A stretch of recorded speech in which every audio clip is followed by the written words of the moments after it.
Hi, and welcome to the show. Subscribe at kevinmd.com/podcast. Today, we welcome Emily Hansen. She's a patient advocate. Today's Kevin MD article is Living with Numbness After a Mastectomy, the Unseen Impact on Survivorship. Emily, welcome to the show. Thanks, Kevin. Great to be here. All right, so let's start by briefly sharing your story and then jumping into why you decided to share this article on Kevin MD. Great. Yes, I've worked in healthcare marketing and communication for almost 2 decades. And really, one of the things I'm passionate about is trying to bridge the gap between the patient community and the healthcare and clinician community, because I find that there just tends to be kind of a wide divide in terms of how we communicate with each other. And I think there's a real opportunity to help patients be better informed and ensure, better decision making and things like that. So my work most recently over the past 8 years or so has been focused on working with the surgeon community, breast cancer survivors, and patient advocates to really raise awareness out around a problem that seems to be pretty hidden, and that's really the loss of sensation after mastectomy. One of the things that you mentioned was that gap between the clinician community and the patient community. So, Yeah. during the work that you've done over the last 8 or so years with the breast cancer community, what are some examples that you could share with us that really illustrates that gap? Yeah, so first I would say, specific to breast cancer, that's a heavy diagnosis. And so when women hear that, I feel like they tune everything else out. And naturally, you're kind of going into survival mode. And so it can be hard, you're having conversations around the breast parenchyma and what type of, surgical treatment you're going to have if you're going to have radiation. And anything beyond immediate surgery is kind of an afterthought. Mm. But what I've really learned from talking to so many women over the years is that as your likelihood of survival increases, your expectations and your capacity for understanding also increases with that. And so I think one of the big gaps is just the terminology that we use, right? We're using clinical terminology that lay people, I would consider myself a lay person, don't really understand. And so if you don't have context for something, we'll take sensation, for example. If you don't know that having sensation is just really feeling normal, being able Mhm. to walk around, you can tell where your body is in space versus when you have altered sensation. An example would be if you've had lidocaine for a dental procedure and how different just the proprioception is and things like that. People may not know those words, but I think they can relate to those common experiences. And that's really where we can try to do a better job at helping to prepare patients for some of the realities of daily life. Your Kevin MD article specifically talks about that. It's titled Living with Numbness After Mastectomy, the Unseen Impact on Survivorship. So, talk more about this phenomenon. How common or uncommon is it? And what from your perspective, being involved in that patient community, just tell us what their lived experience is like. Yeah, that's a great question. So I think to maybe start at the beginning, what I found from patients is that they weren't necessarily asked questions about sensation or told in a way that would make sense to them. And they also don't really realize the impact, like the full impact of what it means to not have sensation until you're several months past your surgical healing, regardless if you have a breast reconstruction, which type, things like that. So there's a bit of a time lag for when that settles in. And then I think a lot of patients have told me that they feel guilty bringing Mm. these types of things up. They don't want to hurt the feelings of their surgeons and care teams because, of course, they save their lives. And so a lot of these women just really express that it's hard to talk about, they feel guilty, and also that they feel pressure from others around them, even in their own lives, right? People expect them to kind of move on and be done after they've had their breast cancer reconstruction. But they still have this sensation issue that, unlike scars or radiation burns that you can visibly see, sensation is something that's on the inside. And so it really stays under discussed. And now, if we translate that to the clinician community, I think from a surgeon perspective, they're very operational in nature in terms of understanding, how to deal with the disease, remove the disease, reconstruct the breast. And they're thinking about how do we recreate form? How do we recreate a breast that looks okay? But we've come so far, even in a short period of time. Just take, for example, 2 or 3 decades. We've gone from radical mastectomy with no reconstruction to now having multiple options available. that it's a really unique position that I think everyone is in to be able to start to address functional issues like sensation and really start thinking about how do we define survivorship beyond just removal of disease and start thinking about function and quality of life for patients. So, for patients who have abnormalities in sensation after breast surgery, this goes beyond what they feel, right? I think that in your article you wrote there are some safety concerns as well because of this. So, talk more about that. Yes. So I think a lot of people don't appreciate the role of peripheral nerves in our body, but they're really our first line of safety or defense against injury. So if you think about if you were to put your hand on a hot stove, you're going to reactively pull it away. And that's your sensation telling you, hey, you need to be careful here.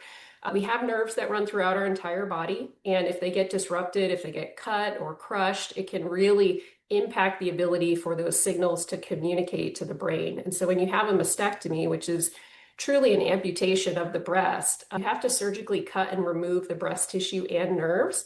And so you're taking them out. And if you don't reconstruct them, there's really no pathway for that to continue. And so that's what results in numbness for people. And it can be, partially across the chest to completely across their chest. Some of those things depend on anatomy. But really, I think because patients don't understand this and they're not thinking about the safety, so they may have a reconstructed breast, they may look quote unquote normal on the outside. But in a recent market research study, 1 in 4 women reported having injuries or near misses to their breasts due to the loss of the protective function of sensation. So examples of that would be burns from curling irons, from cooking, not having your proprioception if you bump into doorways or, even an underwire from someone's bra can poke through their breast.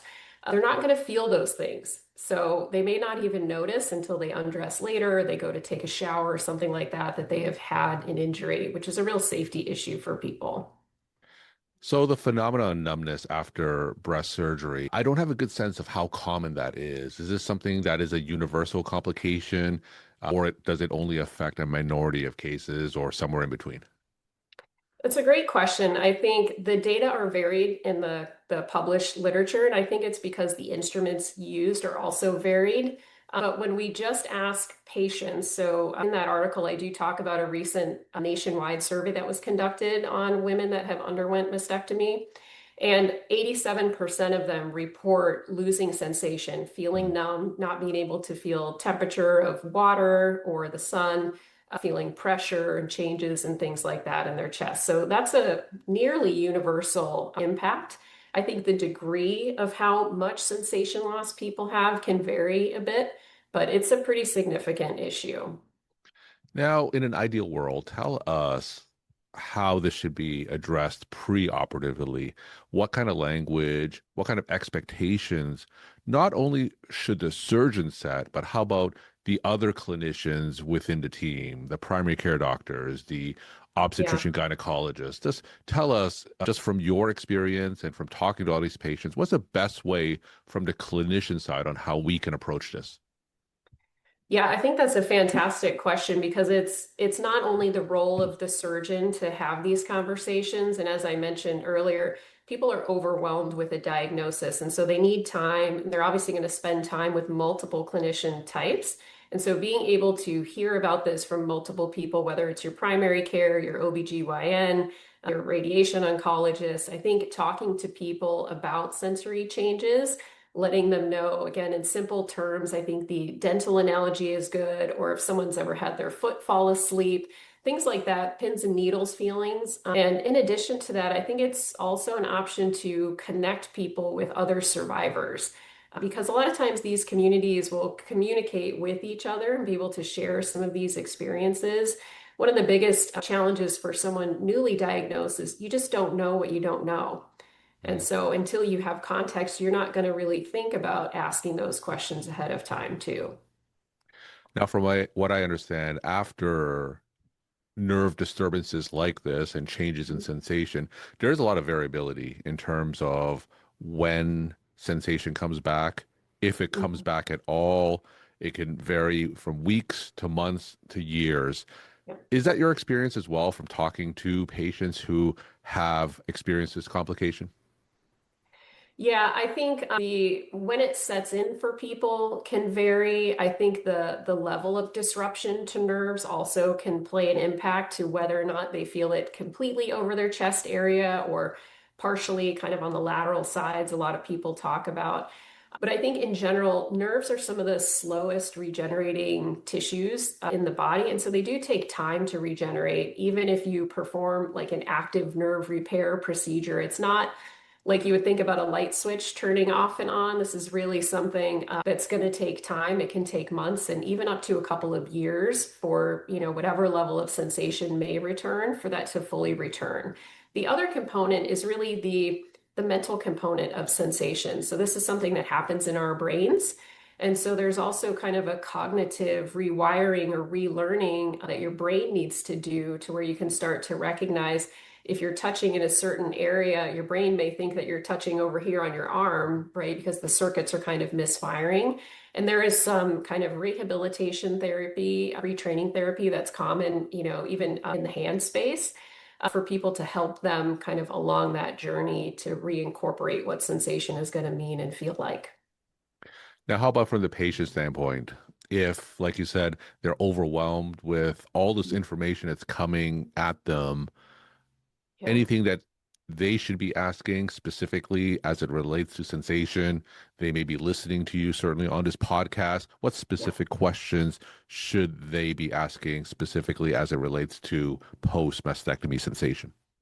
Yeah, I would encourage patients, number one, write things down. It is overwhelming. If you can bring someone with you to your appointments, that really helps too, just because if you're overwhelmed, you've got an advocate on your behalf.